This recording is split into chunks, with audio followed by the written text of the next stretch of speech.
I'm Belle Emily Gold. I'm an actress, author, and other things, and today impromptu journalist. I just sat down with Miriam Shor and Juliane Dressner to discuss their fabulous film, My NDA. I can't remember the last time I've been both so inspired and so infuriated by a film at the same time.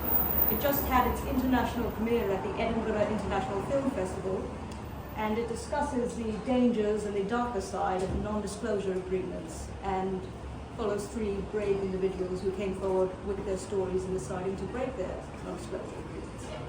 I hope that you enjoy the interview as much as I enjoyed hosting it. Without further ado, Miriam Shor and Juliane Dressner. So I'm at the Edinburgh International Film Festival with Miriam Shor and Juliane Dressner. They just had their international premiere of a fabulous film called My NDA, and I can't remember the last time I've been so inspired and so angry at the same time. All right, we'll jump right into it, shall we? Yeah. Right, so as I said, the film is called My NDA. It just had its international premiere. For those who haven't seen it, do you want to tell us a bit more about the film and what it's about?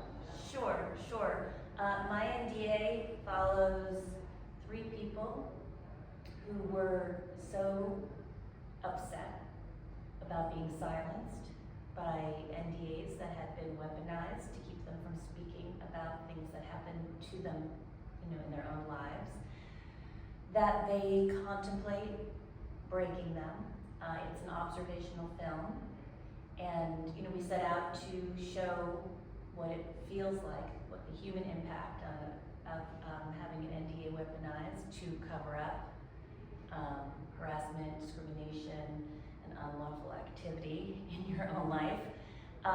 And we follow them as they contemplate breaking the NDAs, as they are told by lawyers that it could mean financial ruin, all the way through their decisions and the impact that they have. Yeah, I think a lot of people don't quite understand the impact of a contract you sign that says you can't speak about something, especially something terrible that happened. So we wanted to show the cost. It's personal and societal. I think when we hear the phrase NDA as well, I've signed non-disclosure agreements, but it's usually because, you're working on a big project. Well, we can't tell anyone about it yet, or they don't want you to call insert company's name here. But it's not only that, is it? No, I mean, it starts as that. It starts as a way to protect a trade secret, or, a lot of tech companies to protect algorithms, or, like Coca-Cola recipes, or to make sure if you're working on a project that you don't talk about it before the project is out. These are all things I think that are fine, that are valuable, and that need protecting. But more and more there's a mission creep where it's now become a way to silence people from talking about anything, including illegal and even criminal behaviors. And that is dangerous and harms people.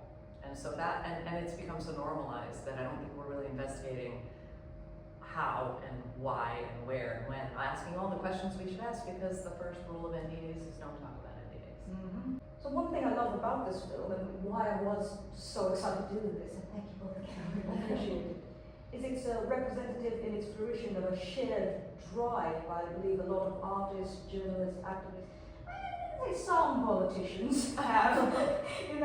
We want to make a difference. We want to be the movers and shakers of this world. And a quote came to my mind as I was watching the film of one of your congressmen, John Lewis. He's sadly no longer with us, but one of his most famous quotes is "Make good trouble."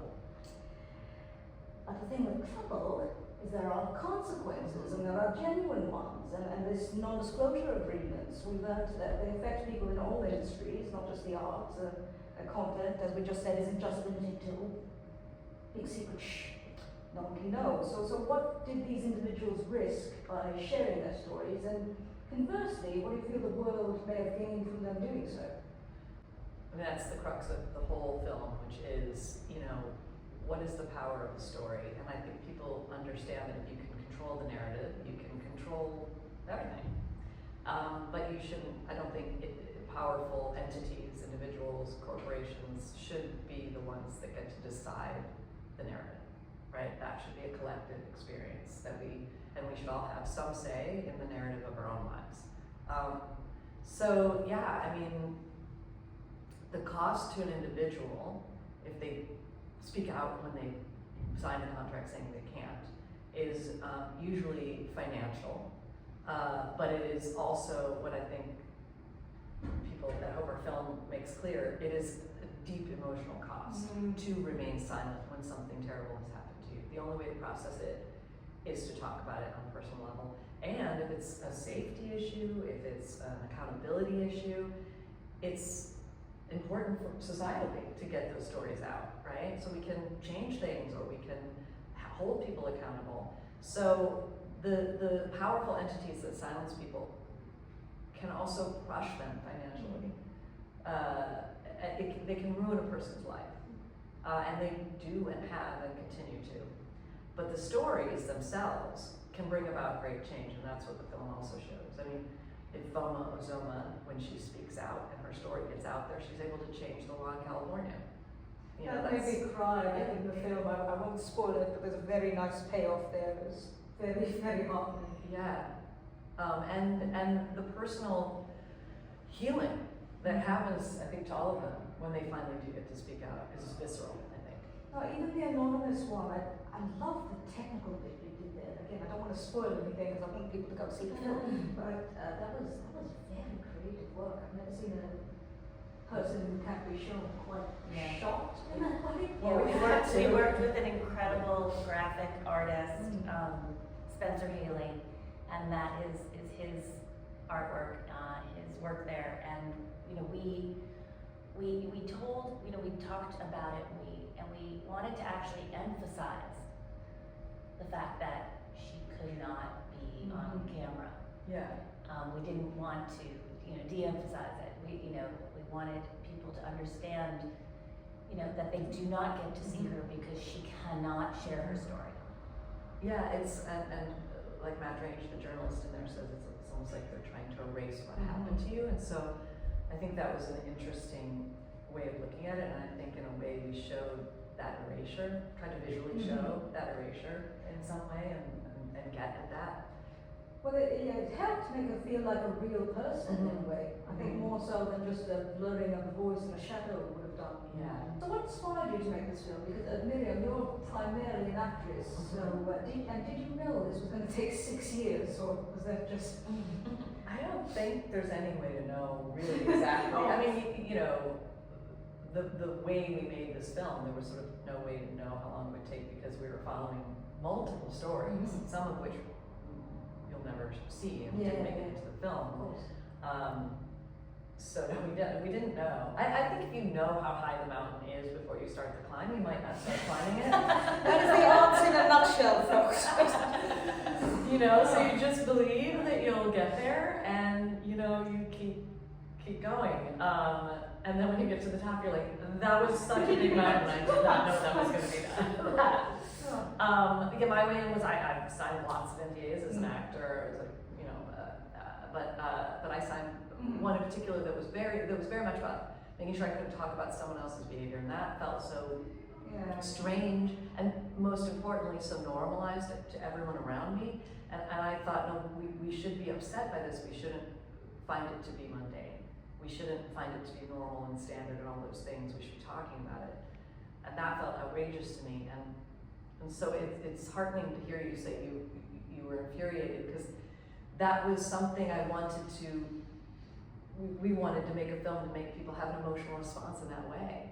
You should be outraged when someone says, no, you can't talk about your own life. That should be outrageous. It shouldn't be mundane. It's ridiculous, and as you say, the fact that it's been normalized is even more, which very brave what you're both doing. Thank you again for making this one. Thank you. Yeah, I mean, the real bravery is the participants in the film. Absolutely. Yeah. I hope they know that too. They're going to inspire people around the world. I think once we started showing the film and they were able to be a part of that process, that was another way in which they gained their voice back. I hope it was healing for some of them in a way. I was particularly moved. One of the other victims developed severe PTSD from her situation. Yeah. I don't know if that's talked about enough in our industry or others. Yeah, and the healing process of severe PTSD has to involve your ownership of your own story and your ability to talk about what happened to you. Otherwise, like you can't move past that, you're tethered to it forever. So that's another way it's really insidious. Absolutely. To make people who've been harmed sign a contract saying they can't talk about how they've been harmed. So I'm getting visceral reaction, which is a good thing. That is the idea. Well, we want to spark a conversation, and we also want to spark reform around the issue. You know, so that we put guardrails on this, so that it can't harm people in this way. You did evoke change. A law passed in California. Well, that was Ifoma. So One of our participants. Yeah. Who spoke out and then went on to change the law in California. And you know, laws have been changing. The needle has been moving, but with every, it's a bit of an arms race, right? With every change, there's greater pressure from the other side to silence more people. So, yeah, we're hoping for legislative reform on the issue, and we're hoping when people watch the film, they'll ask for that, they'll demand that, not ask for it, demand it. Yeah. Right. My next question is, I very much like the style you went for as well. We've spoken a bit about the erasure of the person, but just from a solely cinematic perspective, it makes it quite unique compared to other documentaries. It reminds me a bit of the film Boyhood. For those who don't know, this was a film where actors met for only a couple of days each year, but over the course of 12 years, so you got to see the cultural progression of reality in a fictitious story.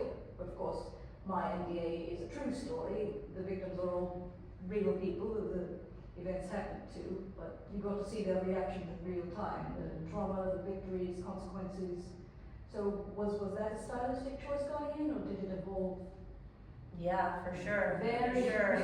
Very nice. For sure. I mean, we, set out to enable people to understand from their perspective, what does it feel like to be silenced, and to really understand the issue through their eyes as they are facing this decision in real time.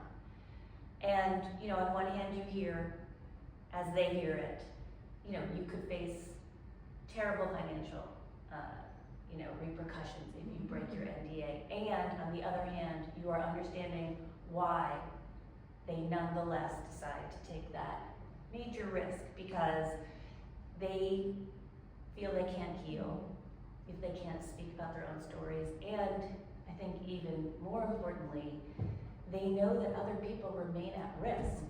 In some cases it's other people in their workplace. In some cases there's like broad societal harm if these things remain covered up. And they take the risk because they want to have an impact. And we wanted to capture that, in real time so that people can, see this side of the weaponization of NDAs. It's also interesting because when you span the course of years with these people throughout the film, you see how harmed they are, how traumatized they are by being silenced. But when they speak out, you also see the reverse of that, right? Like you see the power of speaking out. You see how they become empowered when they are allowed to talk. Not allowed, when they break their NDA and demand to be heard. I mean, that is also a really powerful part of the film, is seeing like the change in them when they finally do speak out. I mean, that's just a visceral thing that you can't create. That's happening in front of the camera. I like that you work with three very different individuals as well. It never felt like we were hearing the same story twice. Yeah, I mean, that was important. We really wanted to show the universality of and the broad use of these and how it affects all different kinds of people, and yet the through line and the thread and the similarities of being silenced as well, and how that connects them. Beautiful. Finally, I'm going to switch to a bit of a more upbeat question to bring us back to where we are today at the Edinburgh International Film Festival. So, Miriam, this was your first ever documentary, beautifully done, by the way, as I think we established. So, EIFF is one of the best places in the world for championing independent cinema. And you've split your career between major studio productions and indie cinema, so what draws you back to the independent scene? I mean, everything that the word independent means, is what draws you back, right? Like you can tell the story the stories you want to tell, the stories you feel need to be told in the way you want to tell them.